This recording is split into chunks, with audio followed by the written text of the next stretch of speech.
What's up, everyone? Welcome to The Point. I'm your host, Ana Kasparian, and we have an all-women's panel today, which I'm excited about because we are going to have an interesting discussion about catcalling, what constitutes catcalling, and do we really need men to explain it to us? We're going to get into that discussion, but first we're also going to talk about Chris Rock and his performance on SNL. Some people weren't too happy with his stand-up. Also, Victoria's Secret has a new ad campaign that's calling for perfect bodies. As you can imagine, people are a little upset about that. Also, NASCAR has another brawl. Some are questioning whether or not it's real. And we're going to end the show with the discussion of an Instagram page that draws light toward an issue involving women and dating online. Turns out that some guys are kind of douchey when you're trying to communicate with them while on dating sites. Now, before we get to all of that, let's go ahead and meet our all-female panel. We have Erica Williams-Simon. She's a returning guest, and she's also a social impact strategist and curator for Upworthy. Hey, Erica. Good to have you back. Thank you. Good to be here. You're always sporting the good blazers, like bright colors. I'm loving it. I told you, this is what I do. I love it. It's great. We also have Maytha Alhassen, who is also a returning guest. She is a guest host of the stream on Al Jazeera English. Maytha, thank you for coming back. Thank you for having me and for always including me in these all-women panels. Yeah, they're fun. I love it because on our network, it doesn't really happen that often, right? Like, we have a lot of men working for our company, so it's good to have an all-women panel time to time to kind of discuss these issues and hash them out. So let's start off with Chris Rock. Chris Rock did a stand-up on SNL, and during his monologue, some are questioning whether or not he went too far. Apparently, he talked about two really sensitive topics, the Boston Marathon bombing and also 9/11. Take a look. You know, yesterday was Halloween. Tomorrow's the New York City Marathon. Yeah, scary. You know, what could go wrong there, right? Nah, it'll be all right. It'll be all right. New York's gonna be fine, just like Boston's fine after the marathon. You know, well, that Boston Marathon was scary, man. That was scary, man. Because I love Boston. I love the people there. But that was probably the most frightening, sadistic terrorist attack ever. Just think about it. 26 miles. 26 miles. 26 miles is a long drive. If you call up one of your friends, hey man, I need you to pick me up. Where you at? About 26 miles away. You better get Uber. I am never going in the Freedom Tower. Hey, man, I don't care if Scarlett Johansson is butt naked on the 89th floor in a plate of ribs. I'm not going in there, all right? All right. So, of course, as you can hear in the audience, some people found it funny, except some columnists in the Daily Caller, which I should note is a conservative publication, thought that it was an extremely insensitive and offensive thing to include in his stand-up. Now, I'm curious to see what you ladies think because I was offended for a different reason. Maytha, let me start with you. Make your point. Okay, so the first couple of minutes were strange and bizarre, and I was offended because he was trying to reduce down terror to these individual acts and these moments, right? And for me, I'm like, well, what is more sadistic than bombing the Boston Marathon is dropping drones in Yemen during a wedding. That's pretty frightening, or some of our torture tactics in Gitmo is state terror. So that for me, I was like, not that I wanted to edit or censor his comedic commentary, but that was just a little bizarre how far he was going fear-mongering wise for me. But the last couple of minutes I actually thought were pretty funny because he was drawing on the great American tradition of commercialization and potentially our country about to like commercialize 9/11 in a couple of years. And what did he say Toyota's going to come out with? Like a holiday event on MLK called Free, Free, Free at Last. Right. I thought that was pretty funny. Yeah. All right, Erica, what do you think? I mean, I think comedy is a gray area, right? So too far is completely subjective and it's all relative. But if you look at The Messenger, which I think is often just as important as the message, it's Chris Rock, who has a history of really insightful commentary about America, about commercialism, like May just said. So I think when you put it in that context, did it make me squirm? Yes. Was I actually offended on a gender standpoint? Yes. On a gender standpoint, why is that? Yeah, I mean, well, I often am with male humor. But I mean, right, the comments about Scarlett Johansson, and I mean, there were things that he said that made me uncomfortable, but at the same time, that is what comedy is for. Wow, I feel like you ladies are so intelligent and insightful because the only thing I got out of that was, I don't know, I'm kind of offended that he's not as funny as he usually is, right? Like, I didn't find the stand-up funny, I didn't find it offensive, I actually was kind of bored as I was watching it. So the fact that people find it thought-provoking is fascinating to me. It wasn't really thought-provoking to me, I just wish that he was a little edgier, I guess, and if you're going to sell something as offensive, I want to see something that's at least edgy. That wasn't even close to edgy, and I think that this was a non-story that was kind of blown out of proportion by a conservative publication like the Daily Caller. I mean, I think he could have riffed off of that Freedom Tower. Like, it's kind of, I'm sorry, a little absurd that we call it a Freedom Tower as a way to like rebrand the image and to commemorate 9/11. Like, that would have been interesting because he kept on saying Freedom Tower, and I was like, why aren't you dissecting that? Controversial or not, this is the biggest thing to happen to SNL in years, so I'm really happy for them. All right, so here's the question for the story. Have you ever been the brunt of a joke and didn't really think it was very funny? I know I have. I want to share my story. Erica, let me start with you. Well, pretty much every day. So my husband is like an amateur comedian. He is hilarious, makes me laugh all the time. But when someone knows you really well, they could actually poke fun at things that you're like, no, too soon, don't do that, too soon. So that happens to me all the time.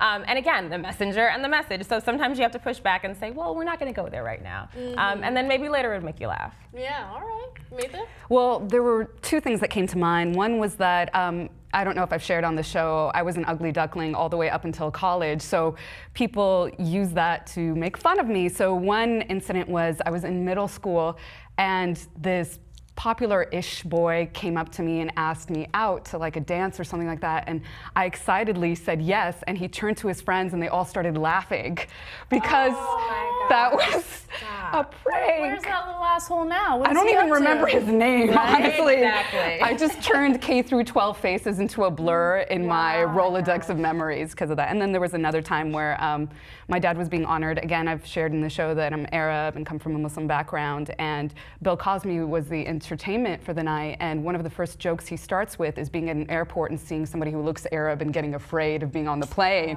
And I was like, wow, okay, that's great. Wow, that sounds like a really funny joke. Wow. I mean, I had similar experiences like that in high school, which is why I love going back and like Googling people's names and trying to figure out where they are now. And the majority of the people that gave me a hard time are not doing anything with their lives. And that's like the best revenge. Anyway, as you guys know, I tend to hold a grudge. So I think the most recent example of being, part of a joke that really kind of started to get on my nerves was when there was this pastor, I can't remember his name, I did a full video on him because he kept talking about how I'm only here because of the way I look and because I have big boobs and stuff. I don't even have big boobs. I don't even know what. Yeah, pastor. What was his name? Pastor Manning, right? I could be wrong. Google it. All right, so the executive producer is Googling it. We'll find it in just a second. Anyway, he kept referring to my breasts as a frontal assault, right? And so, we laughed it off on the show. I thought it was hilarious, but then the audience kept referring to me as frontal assault, even though they did it in a supportive and joking way. It started to get really, really tiresome, and it started to bother me. Like, people would go on my Instagram page and they're like, frontal assault, no. Don't draw attention to my boobs when I'm not trying to do that, So it kind of turned into something that annoyed me, but I actually love laughing at myself. Yeah. So one of my favorite qualities of the guy I'm dating is when he can point to a character flaw or something and make fun of it in a good way, and then I laugh at myself. So that's always good. But anyway, share your stories. Have you ever been the brunt of a joke and you absolutely hated it? And what do you make of Chris Rock's performance on SNL? Were you offended? Were you bored? I want to hear what you guys think. Comment in the section below, and we'll see you soon. There's no question that the viral video of the month was one that featured a woman who was walking the streets of New York City for 10 hours, and she got catcalled after catcalled, and she was absolutely frustrated about it. And of course, that video got a lot of negative attention and also positive attention. A lot of women who can kind of relate to what she went through, and then men who feel like there were instances of non-harassment included and they were unfair. So CNN wanted to talk about this issue, and Fredricka Whitfield had comedian Amanda Sales and also a man by the name of Steve Santagati to share the male perspective on the video. And he wanted to do a little mansplaining, and it didn't go over well. Take a look. Women are expected to, the minute we leave the house, we are expected to be smiling and available. You would not care if all these guys were hot. They would be bolstering your self-esteem, bolstering your ego. There is nothing more than a woman loves to hear than how pretty she is. Right, I get it. I live there. No one's holding a gun to your head telling you you have to live in New York City. First of all. You know what's funny is that you as a man, what your problem is that you really should just be embracing and welcoming to the fact that women are saying, hey, we don't like this. Not arguing why we shouldn't. If we say we don't like it and we are demonstrating that, then you should actually, as a man who is a man of honor and wrote a book about this, should be saying, well, let's discuss how we can make you all feel more comfortable. No, and how that's I, not as a gonna man happen. who says that I have class, need to help and talk to my brothers about this. But you have to understand something. Political correctness has gone too far. If you don't like it as a woman, turn around and tell them to shut up. Stand up for yourself. Act like a strong woman. Because that doesn't get you killed, right? Because a woman got killed for doing that the other day in Detroit, actually. So you, sir, do not know what you're talking Then carry about. a gun. And you really need to be respectful to the fact that a woman got killed for that the other day. Thank you so much to both of you. Appreciate it. A very spirited conversation. All right, so Steve Santagati did not really come prepared for that debate, and Amanda Seales totally kicked ass, right? Now, just going back to the original video, I've made this point on the Young Turks, but I want to make it on the point as well. I thought that the video was not a good example of catcalling just because I think it included instances of non-harassment with clear cases of harassment. So there was one portion of the video where this guy is following her around for 5 minutes straight. That's harassment. But then there are other parts of the video where a guy says, have a good day, beautiful. Why is that considered harassment? I think that kind of incriminates people that don't feel that that's harassment, right? People who are just nice, they want to be friendly, they want to say good day, and then all of a sudden there's a video that's basically telling them that they're bad people and they're harassing women. So I can understand that criticism.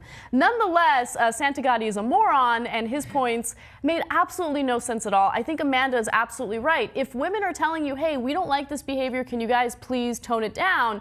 And then you come back at it with, hey, why don't you carry a gun around town? You sound like a moron, right? But it was still an entertaining debate to watch. I want to give you guys a chance to chime in. Erica, what do you think? Make your point. So I didn't like that video for a number of reasons, one of which there's been some controversy about the editing to only highlight men of color and not Caucasian men. So I don't think it was the greatest representation of street harassment. That said, Amanda Seales is my spirit animal. Like, the fact that she was that comfortable expressing her dismay and shock and disgust at the comments that he made was brilliant, because that's what women feel. Women are shocked and appalled that men don't understand how simple of a concept this is. If we tell you we don't like something, stop doing it. Yeah, it's not that difficult. Matha, what do you think? Make your point. Yeah, I'm gonna talk about the video itself first. And besides the race stuff, I thought this woman named Crunk Feminist brought up a really great point on MSNBC, which is, in terms of race, we've been talking about what races were edited out, but we haven't looked at who's the center of this video. And it's a white woman, and being predominantly catcalled in this video by black and brown men. So what does this say about, women of color? Why isn't a woman of color part of this video, and why haven't we been given the forum to speak out as well? So I thought that was interesting, and I haven't seen more than Crunk Feminists talk about that.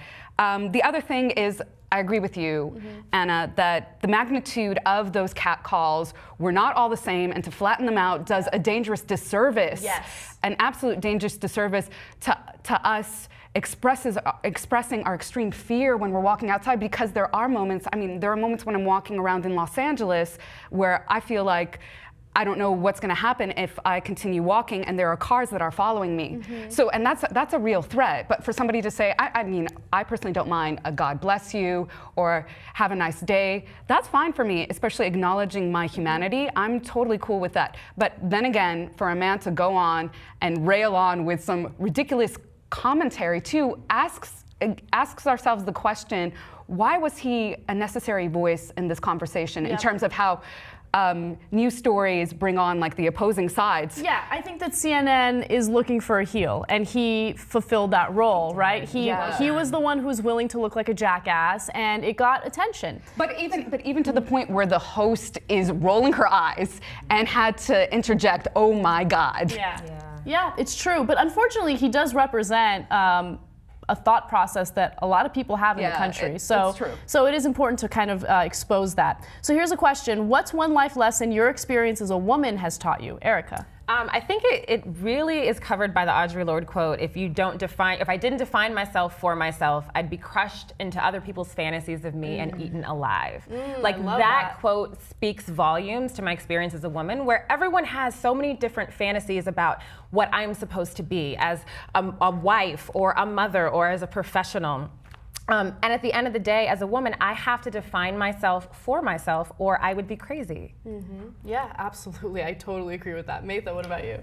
Intuition has been my life savior. Yeah. You know, just to have a heightened sense of awareness about where I'm supposed to be, who I'm supposed to interact with, especially as a single woman traveling around the world.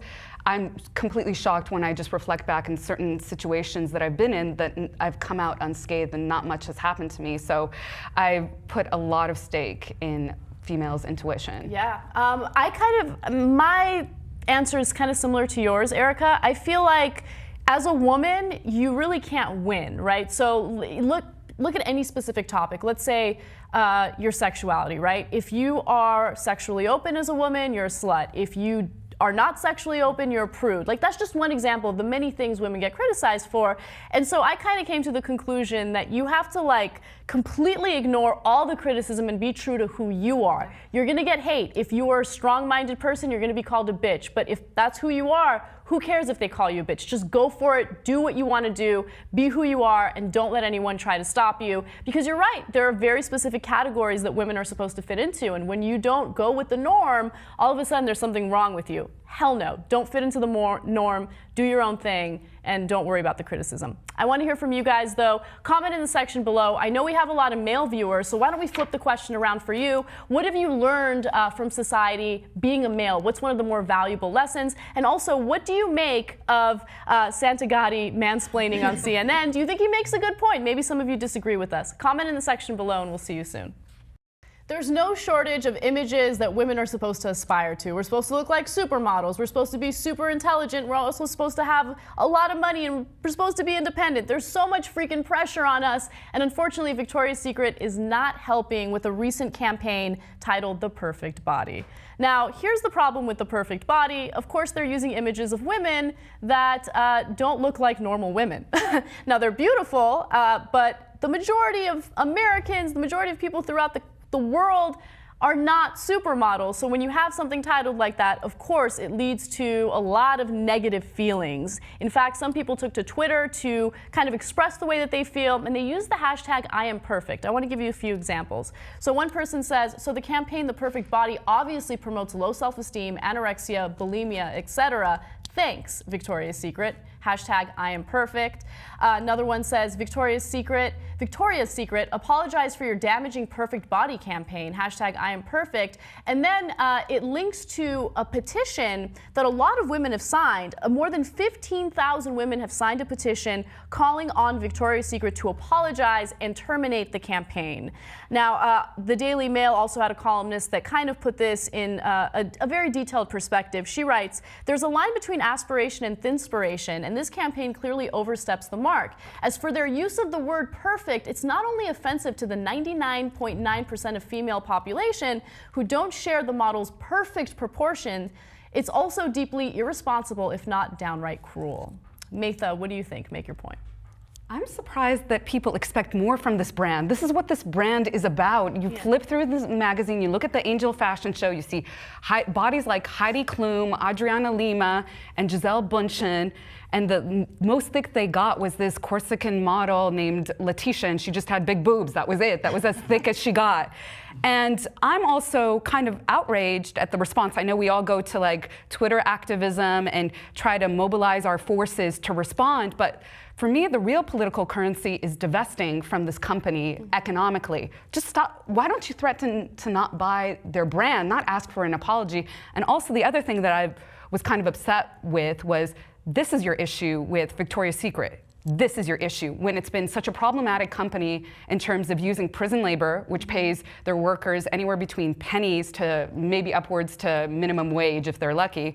And then they're also made in Israeli settlements, which have been the biggest obstacle to the peace process. I mean, the textiles that they use are made in that. So this is a company that has horrible ethical practices, but people are focused in on something that they've been doing for decades. On a very specific campaign, yeah. Erica, what do you think? I mean, May's first point is it for me, which is this is like if McDonald's came out with a new product and called it the Poison Burger, right? We're going to name it what we've been feeding you all of these years anyway. This is what Victoria's Secret is known for. This is what they do.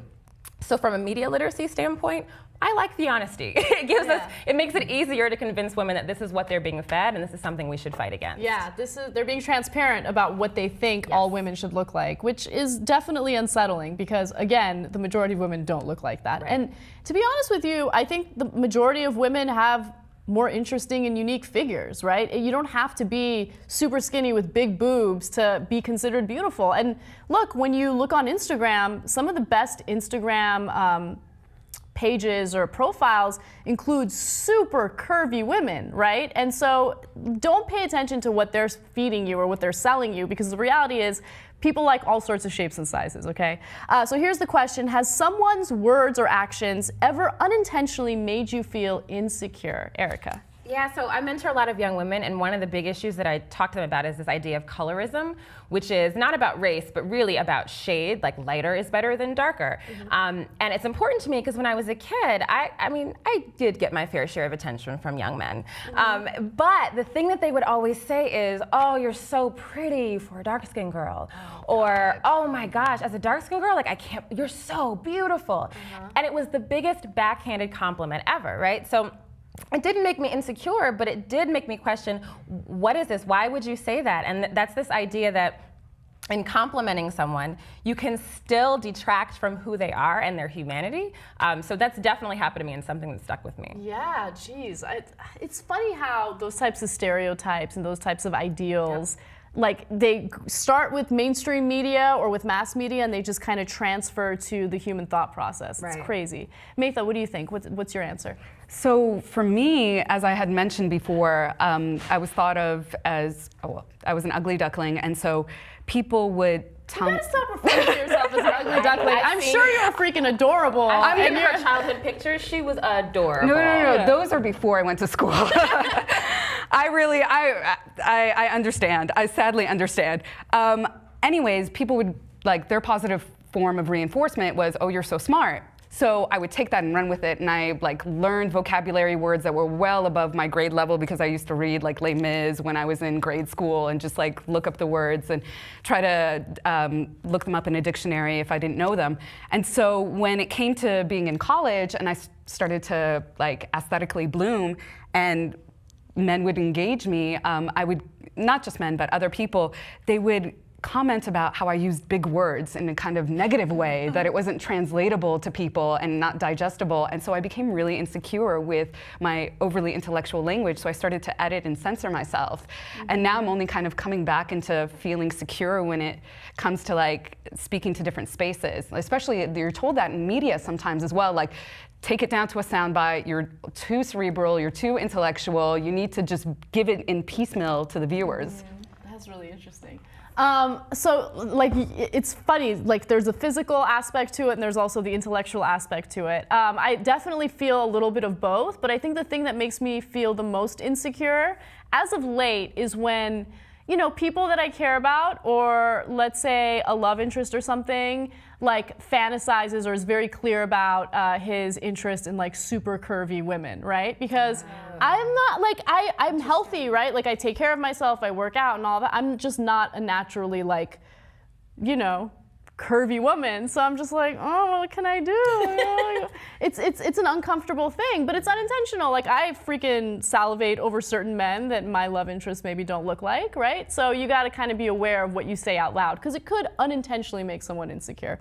All right, so tell us what you guys think. Share your stories in the comment section, and also comment on the story. Do you think that Victoria's Secret is doing anything unique or different with this campaign? Are you offended by it as a woman? What do you think about it as a man? And we want to hear from you, so make sure you comment in the section below. We will read your comments at the end of the month if we find them thought-provoking and interesting. So we'll see you guys soon.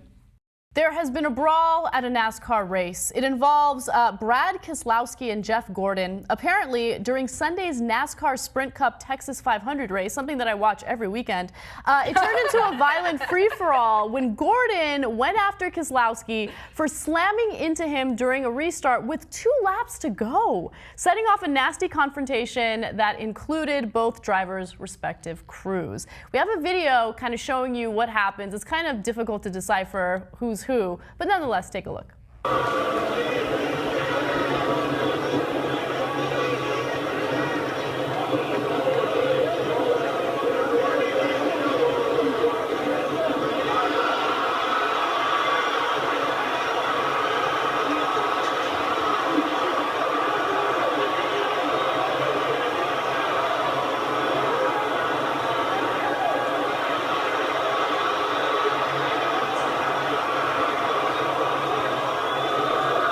And there you have it, ladies and gentlemen. Something interesting finally happened at a NASCAR race. Erica, make your point. First of all, I swear I saw that on Love and Hip Hop last week, reality show, but this is different. This is different. I mean, this is a sport that a few months ago had to actually seriously question whether one of its stars intentionally hit and killed another driver who'd walked onto the track. So clearly there's some rage and testosterone issues there. I think, you know, Americans love blood sport, unfortunately, and we love reality television. So I think this is just a natural progression of what we like to see. Right. Maytha, what do you think? So when I first saw this video, my first thought was, so what's happening to the serial guy? Because that's as much as I knew about what was going on in terms of NASCAR. But I agree with you, Erica.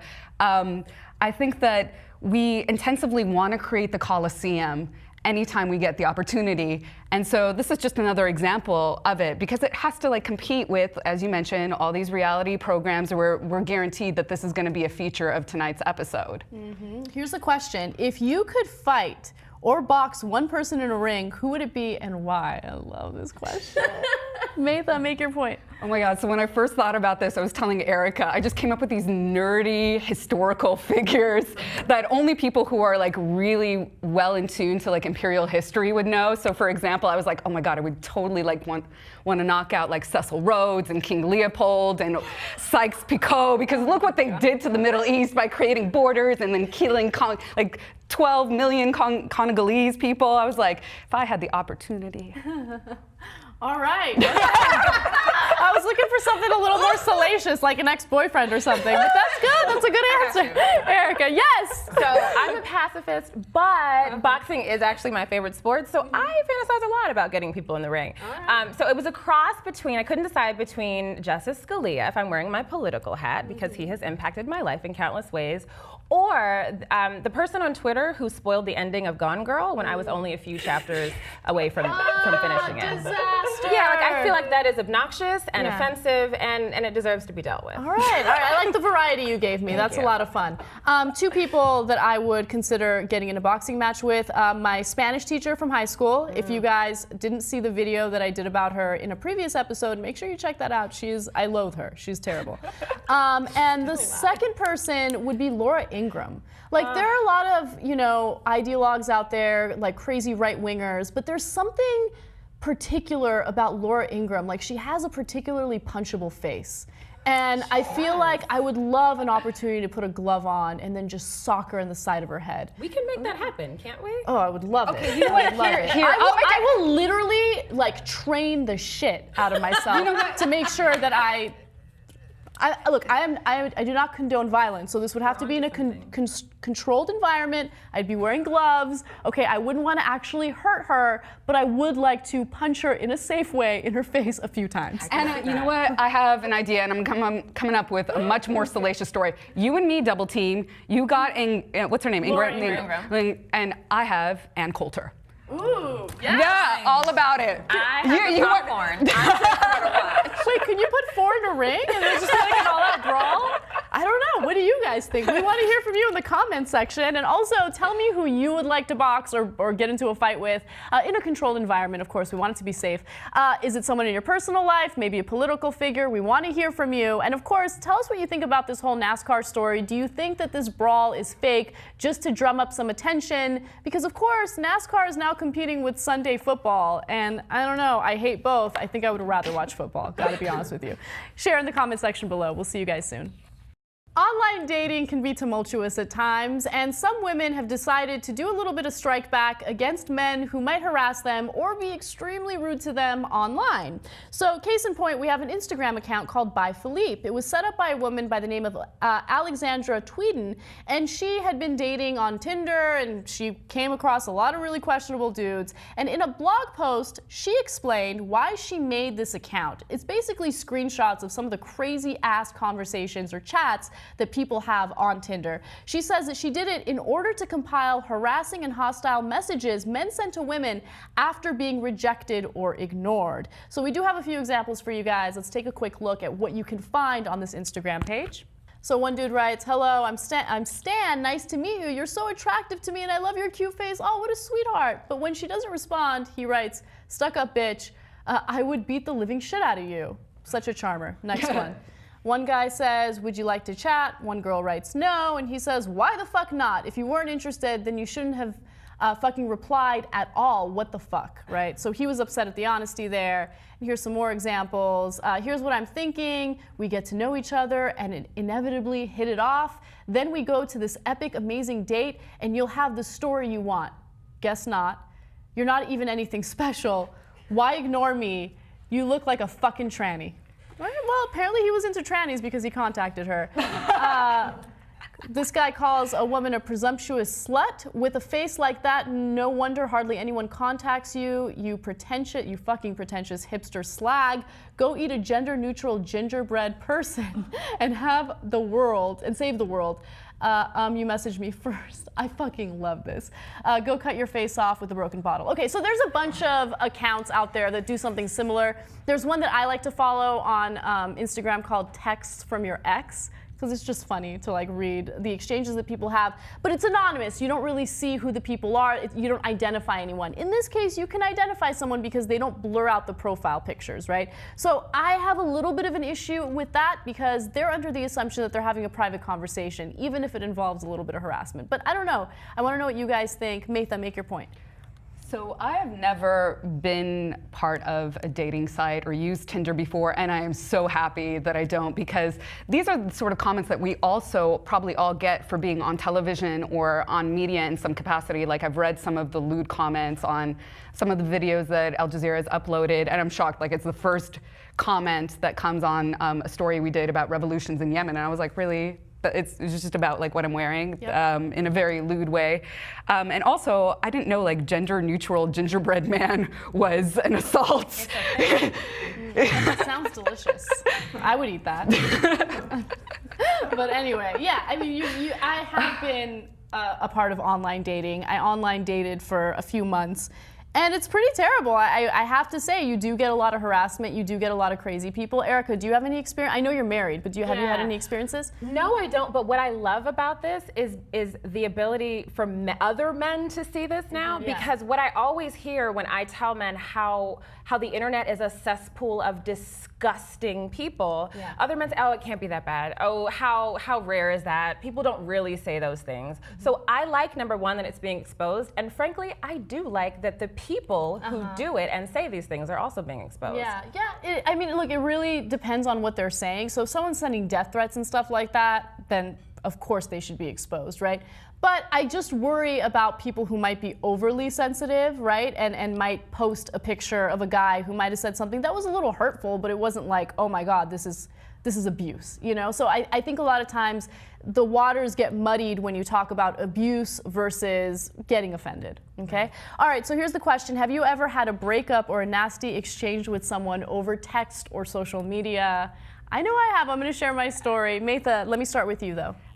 I was trying to think of this. I couldn't come up with anything. I think that this, the internet provides more of a place for people to be keyboard warriors when it comes to like hurling disgusting messages and content and throwing out death threats. Because I feel like whenever I've approached a man that I've gone out on a date with or been dating and I felt like there wasn't anything between us and I've sent a text message in that capacity, it's always been respectful, polite response, like, okay, totally, I'd love to still be friends. But I think that if you have a pre-existing relationship that's face-to-face, then that's fine. That serves as like a similar sort of medium as like, I don't know, calling them up on the phone or whatnot. But like all this sort of stuff on these dating sites, it's just so sketchy. It sounds so juvenile too, right? Yeah. Although my story is going to be juvenile. You guys are really mature because I have fought with friends, Uber drivers, hairstylists, all on text. Yeah. There's this really funny Key and Peele sketch that's like, it shows how easy it is to be really intense or be perceived as being really intense and really angry on text because tone doesn't come through. Right. So yeah, I've had my share of like all-out battles, although none quite as vulgar and disrespectful as what we just saw with online dating. Right. But I mean, you feel stupid afterwards, but in the heat of the moment, it's communication. Yeah, and it feels good. Yeah. It's really good. I had a breakup through social media, which was it was my fault. Okay, I'm 100% responsible for that. But you know, it was after a long-term relationship. We had just kind of fallen out of love. At least I know I did, and I did something that hurt his feelings, and you know, he justifiably wrote a long message to me on Facebook, kind of airing his grievances and telling me how upset he was, and he accused me of things that I had not done that I thought was extremely disrespectful, and I just knew I wasn't into it anymore. So instead of calling him or maybe setting up a meeting to like tell him exactly how I felt, I responded with a long email airing my grievances, telling him how unhappy I was, and then saying, I'd like to break up, let's not communicate for a while. Ooh. And that's not a mature way to handle it, but it needed to happen, you know, and I think that was the only avenue in which I felt comfortable to make it happen. And I kind of regret it because obviously it ended badly, but it is what it is. Yeah. All right, well, share your stories in the section below. Have you gotten into any arguments or fights over Twitter, maybe, Facebook, text? We want to hear your stories. We want all the juicy details, though, so make sure to include that. And we'll see you guys soon with another episode of The Point. All right, guys, I want to give you guys an opportunity to plug your work, tell people where they can find you. You have been on the show before, but for the new viewers, Erica, let them know where they can find you. Sure, you can find me at ericawilliams.com or on Twitter and Instagram at createdbyerica and also at upworthy.com. And Maytha? You can find me at Alhassen, ALHASSEN.com, and same Twitter account, May Alhassen. Awesome. I'm Ana Kasparian. You guys can check me out on The Young Turks, youtube.com/The Young Turks, where we stream a live show Monday through Friday from 6 to 8 p.m. Eastern Time. Follow me on Twitter at Ana Kasparian, Instagram, Ana Kasparian TYT, and my personal YouTube channel, youtube.com/Ana Kasparian. I hope you guys enjoyed the show, and we will see you next week with another episode of The Point.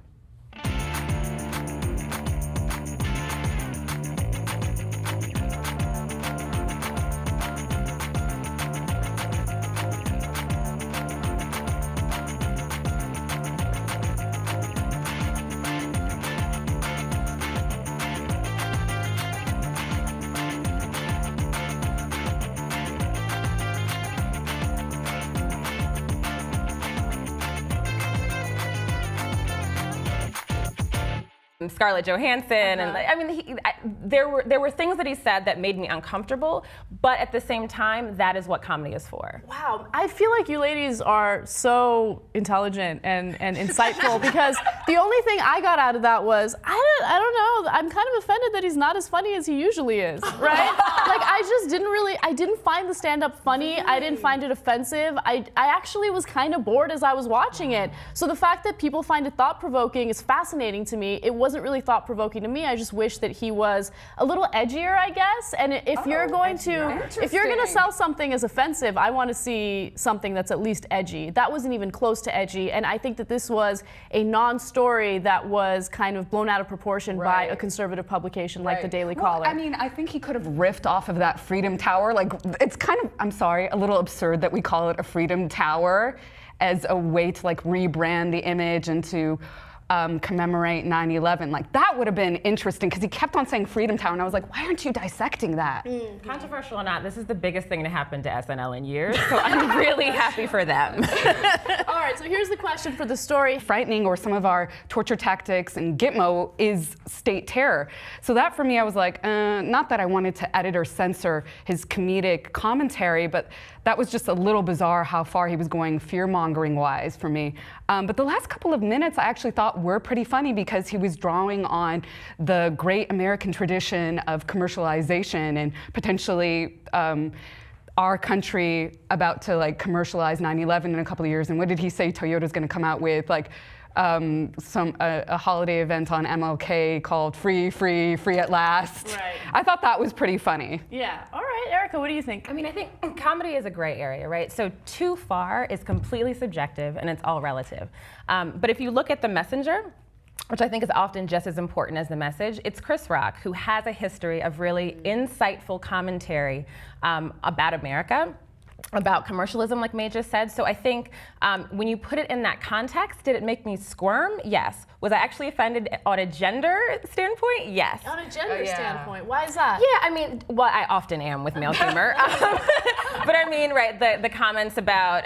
Guest. She is a guest host of The Stream on Al Jazeera English. Maytha, thank you for coming back. Thank you for having me and for always including me in these all-women panels. Yeah, they're fun. I love it because on our network, it doesn't really happen that often, right? Like, we have a lot of men working for our company, so it's good to have an all-women panel time to time to kind of discuss these issues and hash them out. So let's start off with Chris Rock. Chris Rock did a stand-up on SNL, and during his monologue, some are questioning whether or not he went too far. Apparently, he talked about two really sensitive topics, the Boston Marathon bombing and also 9/11. Take a look. You know, yesterday was Halloween. Tomorrow's the New York City Marathon. Yeah, scary, you know, what could go wrong there, right? Nah, it'll be all right. It'll be all right. New York's gonna be fine, just like Boston's fine after the marathon, you know. Well, that Boston Marathon was scary, man. That was scary, man. Because I love Boston. I love the people there. But that was probably the most frightening, sadistic, terrorist attack ever. Just think about it. 26 miles. 26 miles.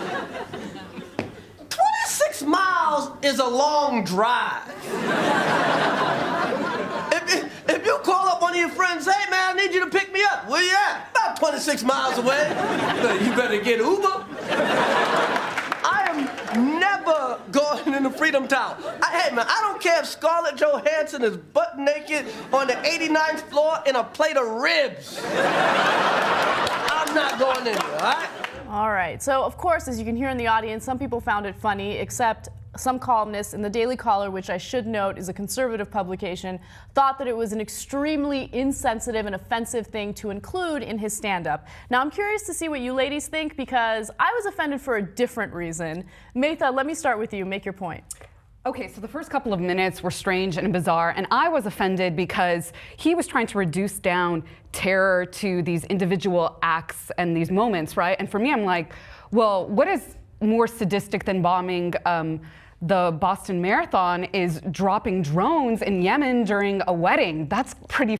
What's up, everyone? Welcome to The Point. I'm your host, Ana Kasparian, and we have an all-women's panel today, which I'm excited about because we are going to have an interesting discussion about catcalling, what constitutes catcalling, and do we really need men to explain it to us? We're going to get into that discussion, but first we're also going to talk about Chris Rock and his performance on SNL. Some people weren't too happy with his stand-up. Also, Victoria's Secret has a new ad campaign that's calling for perfect bodies As you can imagine, people are a little upset about that. Also, NASCAR has another brawl. Some are questioning whether or not it's real. And we're going to end the show with a discussion of an Instagram page that draws light toward an issue involving women and dating online. Turns out that some guys are kind of douchey when you're trying to communicate with them while on dating sites.